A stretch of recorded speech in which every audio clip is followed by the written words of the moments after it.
રાજ્યસભાના સાંસદ મયંકભાઈ નાયક કોઈ આફત હોય કે પછી કોઈ ઉત્સવ, હરહંમેશ લોકો સાથે લોકો વચ્ચે રહ્યા છે.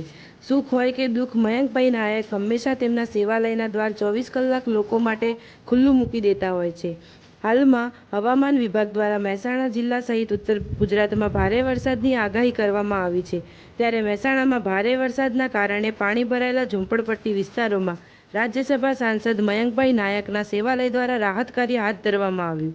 આ અંતર્ગત અસરગ્રસ્ત પરિવારોને તાત્કાલિક જરૂરિયાતની ચીજવસ્તુઓ જેવી કે નાસ્તાની, ચાની સામગ્રી અને મીણબત્તી સાથેની કીટનું વિતરણ કરવામાં આવ્યું. હવામાન વિભાગ દ્વારા ભારે વરસાદની આગાહી કરવામાં આવી છે. સાંસદ મયંકભાઈ નાયક દ્વારા તેમના સેવાલય ખાતેથી સેવા આરંભી છે. સેવાલયથી અંતરિયાળ ઝૂંપડપટ્ટી વિસ્તારમાં જરૂરી ચીજવસ્તુઓ પહોંચાડવામાં આવી. નાસ્તો, ચા અને મીણબત્તી સાથેની કીટ બનાવી ઝૂંપડપટ્ટી વિસ્તારમાં વિતરણ શરૂ કરવામાં આવ્યું. જ્યાં રસોઈ બનાવવું પણ મુશ્કેલ બન્યું છે એવા વિસ્તારોમાં ખાસ સેવાલય ટીમ પહોંચી હતી અને કીટ વિતરણ કરવામાં આવ્યું. સેવાલય ખાતેથી ટીમ વર્ક સાથે શરૂ કરવામાં આવ્યું. રાજ્યસભાના સાંસદ મયંકભાઈ નાયક કોઈ આફત હોય કે પછી કોઈ ઉત્સવ, હંમેશા લોકો સાથે અને લોકો વચ્ચે રહ્યા છે.